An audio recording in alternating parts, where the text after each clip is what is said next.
Coach, obviously really frustrating tonight.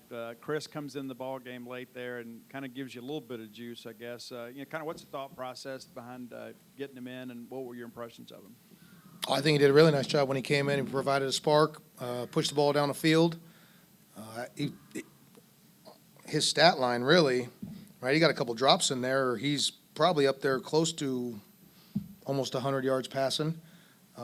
Obviously, he has some mobility too, so he's able to keep plays alive when the pocket starts to break down. So obviously, he's going to be able to learn a lot from this film.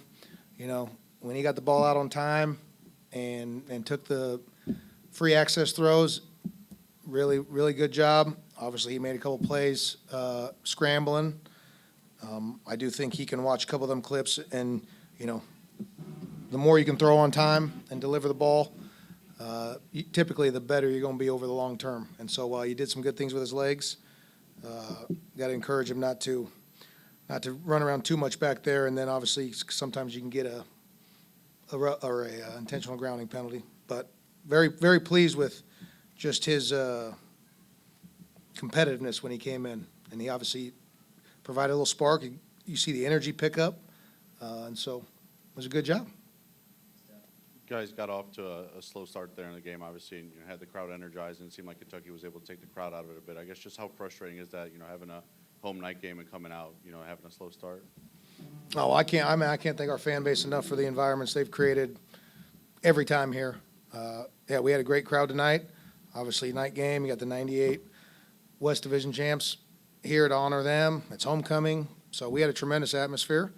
Well, it was a good football game. That's two teams who pride themselves on physical play, and they were competing. Obviously, you got to find a way to cap off red zone trips with touchdowns, and obviously we would like to keep their red zone trips to field goals.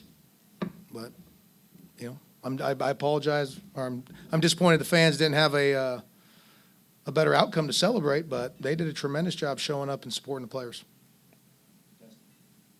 Obviously, the offense had been struggling over the past 12, 13 quarters. So was there anything that was keeping you from making that move to Chris either last game or earlier tonight than you did? Well, Chris obviously he's been available for in emergency purposes the entire time since Will's been out. He did have a little minor setback that, again, only made him available for emergency purposes. And then as he has progressed and been able to run the entire offense, now he got his opportunity tonight. Zach, another week of, a tough night for the offense. What do you kind of tell your guys kind of after a game like that to maybe kind of, get some momentum in this last three-game stretch? Well, I think they're all smart enough to understand that, hey, your starting quarterback, starting tailback is out, right? That usually makes it a little more difficult for points to come by. But, I mean, we know that if you want to get to postseason play, right, you got to at least get to 6 victories. And those guys are all competitors. And they know that, hey, come back out, go to work. That's the only way you're going to give yourself the best chance to progress and score more points. You had that long 20-play, 12-minute drive, but you only end up getting 3 on it. When you only have to settle for a field goal there, does that kind of kill some of your momentum? Well, again, and clock rules are playing into this a little bit this year more so. It's more like NFL football. Possessions are down, right? Plays are down, which increases the importance of every time you get into the red zone.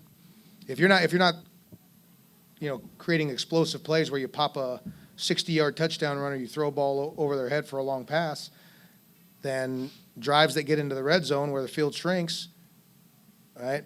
It's of utmost importance that you finish that off with a touchdown instead of a field goal. I mean, we all know here that 7 points, well, you got to kick 3 field goals to outdo that. And so with the way the clock rules are this year, possessions are down, plays are down.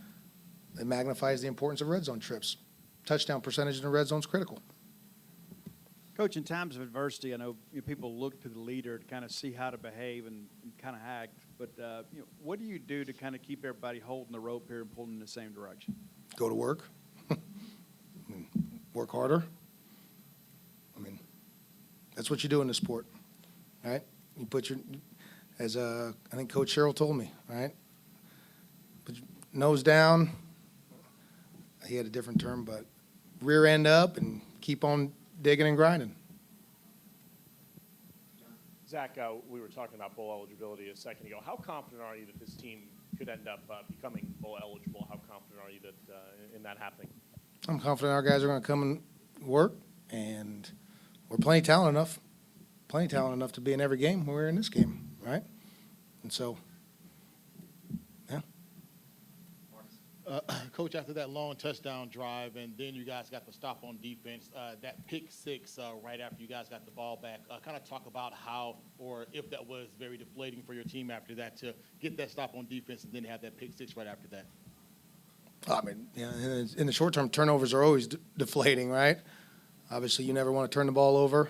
Again, I reference when you're in a game where possessions are at a premium because you know there's not going to be as many of them, just the way the style of the game's going, then to lose a possession, turning it over, already hurts you.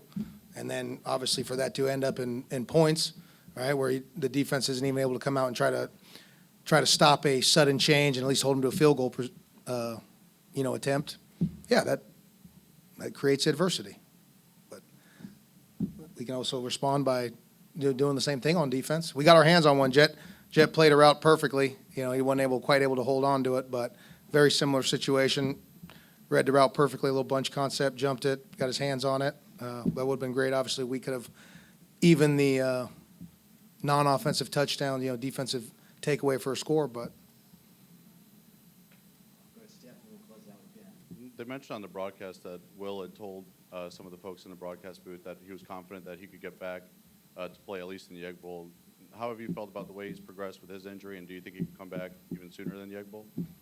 yeah, I think Will's progressed really well. I mean, obviously, he's practicing with us, and so I obviously have no doubt his grit and determination to play in that particular game, but I know he wants to play before that too, and so unfortunately, I'm not qualified to make that call. So when the doctors say he's available, he'll be available and he'll be out there.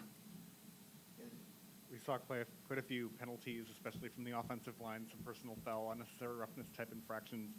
Is there a whole lot that you guys can do as coaches to make sure that they can maintain their discipline during games, or is that more of a practice type of issue? Well, I think when we talk about it quite a bit, but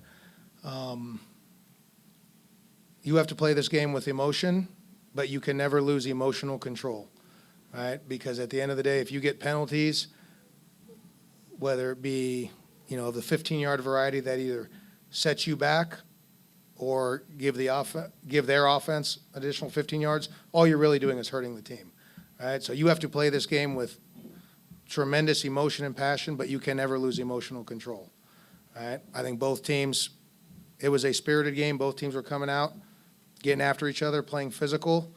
I'm not going to criticize officiating because I believe that gets me fined. But, I know we convert a first down there by the goal line. You're pushing the pile.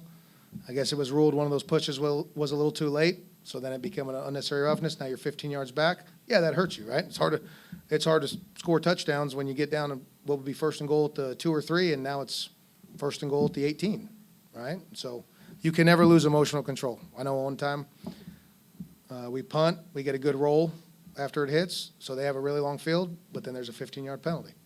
You can never lose emotional control. I think both teams played with equal levels of emotion. Got called the way it did. All right, thanks. Yep, thank you.